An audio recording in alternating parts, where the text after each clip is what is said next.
Valeurs agitées. Valeurs agitées. Valeurs agitées. Valeurs agitées. Valeurs agitées. Bonjour et bienvenue sur Valeurs agitées, votre premier podcast pratico-pratique pour mieux vivre au travail. Chaque semaine avec mes invités, nous croisons nos regards sur les valeurs de ce nouveau monde et partageons nos secrets pour gagner en efficacité et sérénité professionnelle. DG, DRH, manager, vous avez des enjeux de transformation ou tout simplement souhaitez être plus performant et plus épanoui dans votre vie professionnelle? Alors ce podcast est fait pour vous. Je suis Magali Auger, DRH et DG depuis 20 ans et coach professionnel certifié. Curieux d'en savoir plus? Demandez-moi en contact sur LinkedIn et rendez-vous sur vos plateformes préférées. Pour faire traverser la rivière du changement à sa troupe, il faut d'abord les faire rêver sur la beauté de l'autre rive. Bonjour et bienvenue sur ce deuxième épisode de Valeurs agitées avec Jean-François Zobrist.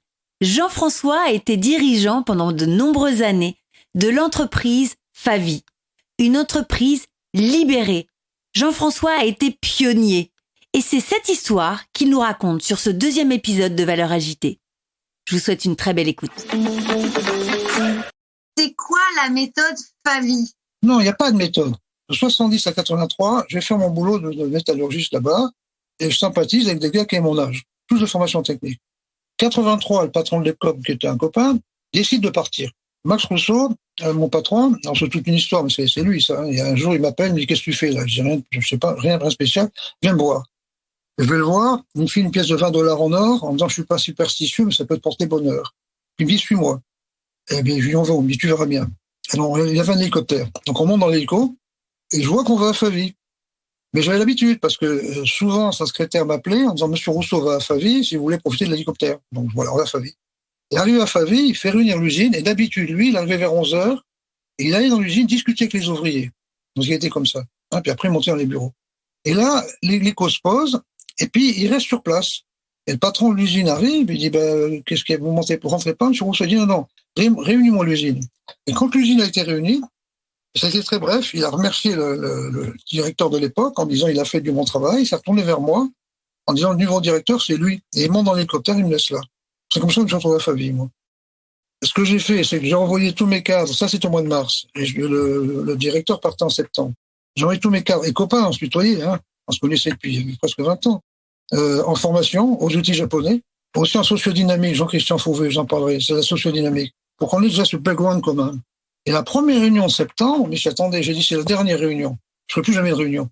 Je interdis de faire des réunions. Vous ne ferez des réunions que lorsqu'il y a un problème. Et j'exige que cette réunion dure tant que la solution n'a pas été mise en place. Si vous décidez de bouger une machine, vous arrêtez les fabrications, vous mettez en place. D'accord? Et je leur ai dit, je ferai mon tour d'usine tous les jours. Et même à 700, c'était une drogue, je faisais mon tour d'usine tous les jours. D'accord? Et c'est parce que je sortais dans l'usine. Alors ça, encore une fois, je reviens à Shiba. Soji Shiba, jeune professeur à Kyoto, invente des matrices d'innovation qui n'ont rien à voir avec la recherche. Là-dessus, les Américains le repèrent et le mettent à Boston, au MIT, où il a enseigné l'innovation. Et en parallèle, il aidait les Américains à accélérer le développement des armes pendant la guerre froide. Et innover, pour lui, c'est trouver quelque chose qu'on n'a pas cherché. Par opposition à la recherche, quand je cherche, je trouve ce que je cherche. Et pour innover, il faut laisser les chances au hasard. Il faut sortir de son contexte. Et l'exemple qu'il prend, entre autres, c'est celui de Newton. Newton, grand mathématicien, il a été traité sur les nombres infiniment petits, sur l'optique, sur l'acoustique, etc. Il a trouvé ce qu'il cherchait. Il voulait comprendre pourquoi le prisme diffracte la lumière, il l'a trouvé. Et Newton sort, et il voit une pomme qui tombe. Et là, il s'interroge, il dit, mais pourquoi la pomme tombe? La Terre tourne à 1500 km/h. Parce que depuis les Égyptiens, on connaît le diamètre de la Terre. Par 24 heures, ça fait 1500 km/h. Ils ont éjecté la pomme. Moi aussi. Et c'est là qu'il dit qu'il n'y a qu'une solution, c'est que deux masses s'attirent. La masse énorme de la Terre attire la masse de la pomme. Puis il comprend pourquoi la Lune tourne autour de la Terre. La Lune doit tourner autour d'un cercle, l'exact milieu entre la force centrifuge et l'attraction de la Terre. Et il comprend pourquoi la Terre tourne autour du Soleil. Et il invente une science nouvelle, il a innové. La théorie de la gravitation universelle. Parce qu'il est sorti. Et donc c'est parce que je sortais, fort de l'enseignement de Shiba. C'est parce que je sortais, que je vois une maman qui arrive en retard, puis parce que je me trouvais entre la pointeuse et le vestiaire des dames. Marie-Hélène, pourquoi j'étais en retard? Ma petite fille avait de la fièvre et puis j'attendais le médecin. Mais je vous mettais pas dans cet état-là. Qu'est-ce qu'elle a, votre petite fille? Le médecin m'a dit, c'est rien, les enfants de 2 ans, ça arrive, un peu de Doliprane. Je dis, mais alors, mais mettez pas dans cet état-là. Ben si, parce que c'est la deuxième fois. Ben, j'ai dit, c'est la deuxième fois, votre petite fille a de la fièvre. Non, que je suis en retard. J'ai dit alors, et elle m'apprend que quand une maman est en retard, quel que soit le motif, on déduit le temps de retard sur son salaire, et la deuxième fois, on rajoute un quart d'heure. Je réunis, j'ai toujours fait tout collégialement. À l'époque, j'ai réuni toute l'usine. Shiba m'apprend que pour faire traverser la rivière du changement à sa troupe, il faut d'abord les faire rêver sur la beauté de l'autre rive. Quand tout le monde rêve de traverser, il faut laisser des chances au hasard. Faut surtout pas faire un pont, hein, parce que le pont va arriver là où vous avez décidé d'arriver. Or, le changement, on l'initie, on l'accompagne, mais c'est le changement qui vous dit qu'il faut arriver. Et alors, je vais nourrir ça, d'ailleurs, auprès du professeur Shiba, qui est utilisé après dans ses conférences. Donc, vous savez, professeur, que nous, les Français, on a fait la Révolution française, parce qu'il y a eu 3 années de sécheresse, il n'y avait plus de blé, les gens avaient faim, ils voulaient du pain. Ils appelaient le roi le boulanger, Marie-Antoinette la boulangère, et le dauphin le petit mitron. Et en fait, on leur a pas donné du pain. La Révolution a permis d'éradiquer le pouvoir de la noblesse, ce qui a rendu beaucoup plus de service aux paysans qui leur avaient donné du pain. Et donc, laissez les choses là, et vous verrez une pierre qui sera la première pierre de votre gué. Et il n'y a que quand vous serez sur la première que vous verrez la deuxième pierre. Et de pierre en pierre, nous on a eu 4 pierres définitives. Vous arriverez là où vous devez arriver. Et donc ma première pierre, ça a été ça. J'en ai toute l'usine. En disant, vous n'êtes pas payé pour un horaire, j'en ai rien à foutre. À l'époque, il y avait qu'un téléx. J'ai fait descendre le téléx au milieu des machines en disant aux ouvriers, tous les matins, vous regarderez les commandes. En faisant les commandes, s'il n'y a pas de boulot, rentrez chez vous. S'il y a des commandes, restez. Faites 45 heures en moyenne. Le but, c'est que le client aime vos produits. Si le client aime vos produits, on pourra rester dans le village. C'est ça le but pour nos enfants. Le but, c'est rester dans le village pour ça. Pour ça, il faut que le client nous aime. Et là, on a décliné. On peut pas aimer qu'il augmente ses prix de vente. Et moi, je leur dis, écoutez, on est en une seule équipe, on pourrait passer en 3 équipes pour baisser les prix de vente. Et idée géniale des ouvriers. Moi, là, tout ce que j'ai eu comme progrès, ça venait des ouvriers. C'est un ouvrier qui dit, monsieur Zobris, nos mains sont toujours plus chères qu'en Turquie. Pourquoi on met pas notre cerveau en équipe? Et on était la première entreprise en France à mettre le bureau d'études en 3-8. Et ça a été génial parce qu'au fur et à mesure que je prenais des contrôleurs, des régleurs, des gens qui avaient une connaissance du métier énorme, je leur proposais le bureau d'études. Et c'est ce qui était valorisant. Et c'est comme ça que venant ici fond de lavabo, quand on a démarré dans l'automobile, quand il fait un appel d'offres, il laissait 3 mois pour répondre. Nous, non seulement on répondait au bout d'1 mois, mais par jeu, j'avais dit, soyez toujours en dessous du prix objectif. On était en dessous du prix objectif, mais on a pris 75% du marché, mais en 5 ans, parce qu'on avait un bureau en équipe. Vous voyez, tout ça, c'est un bel exemple d'intelligence collective. Aujourd'hui, c'est très à la mode de parler d'intelligence collective. C'est la première pierre du gué. La deuxième pierre du gué, je découvre, je ne savais pas qu'il y avait une prime de chaleur en fonderie. Plus il est chaud, parce qu'à l'époque, il n'y avait pas de captation de fumée. Nous, les fours, c'est à 1000, 1500 degrés. Hein, les gars, ils sont à 1000 ou 1200 degrés, hein, avec la louche. Et je réunis toutes les îles, mais on vous prend pour des cons. C'est pas parce qu'on vous donne de l'argent qu'il fait moins chaud. Et on débat. Mais ça dure une journée. Et on finit par dire, par convenir que on va supprimer les objectifs individuels, supprimer les primes objectifs, les primes individuelles, en prenant ce que chacun a depuis 2 ans, on le met dans le salaire. Et plus de primes. D'accord? Plus tard, j'ai décidé, c'est moi qui l'ai proposé, je leur ai expliqué ce qu'est le cash flow. Le cash flow, c'est le résultat effectif de l'effort collectif avant les magouilles légales qu'on appelle les provisions et les amortissements. Est-ce qu'on a vraiment gagné? D'accord? On va prendre une partie de ce cash flow qu'on se partagera à stricte égalité. Et je vous promets que moi, directeur général, j'aurai la même prime qu'un ouvrier, tout le monde a la même prime. Hein, et ça sera la seule prime. Les canons sont montés de 30%. Dès le lendemain.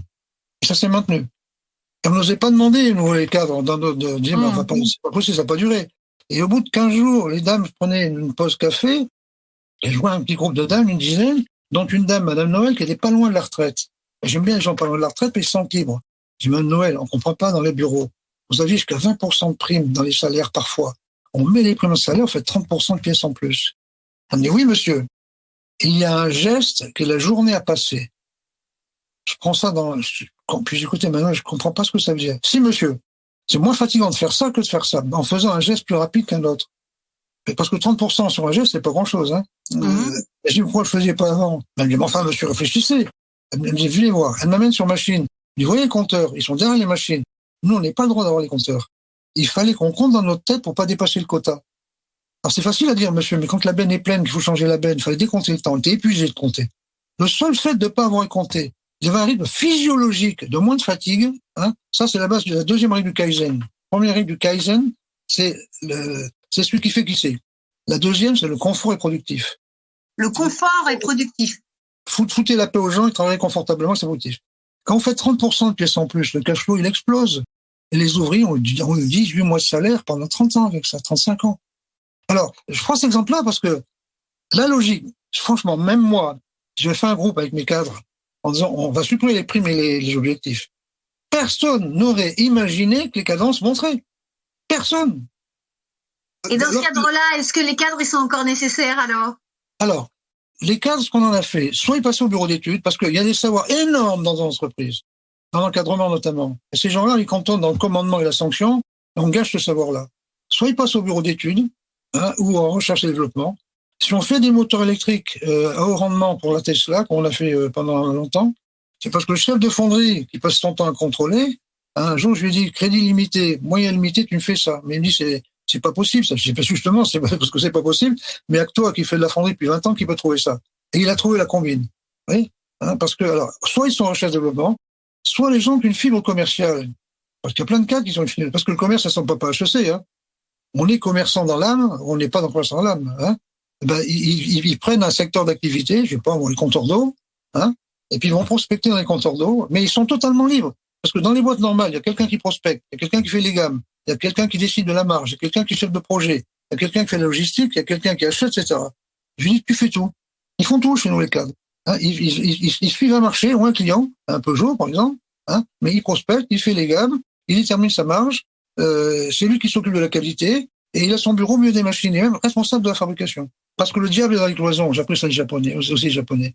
Entre le gars qui prospecte et le gars qui fait les gammes, il y a une cloison.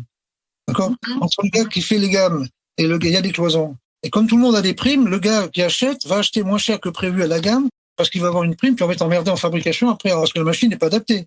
Ça, c'est l'entreprise classique. Quand tout est dans une tête, il y a juste équilibre en permanence. Et le gars est au milieu des machines. Et comme les gens sont intelligents, quand il allait prospecter, souvent, il prenait des ouvriers avec lui, en disant cette pièce-là, elle est un peu comme cette pièce-là. Mais là, il faudrait faire 25% de 5% de cadence en plus. Et c'est les ouvriers qui donnaient leur aval, en disant ouais, on peut ou on peut pas. Quel homme passionné et passionnant, ce Jean-François. Nous arrivons à la fin de ce 2e épisode et je vous donne rendez-vous tout de suite sur le 3e épisode où je l'interroge sur la pertinence du modèle de l'entreprise libérée aujourd'hui. À tout de suite. Vous avez aimé cet épisode ? Donnez-lui 5 étoiles sur votre plateforme de podcast préférée.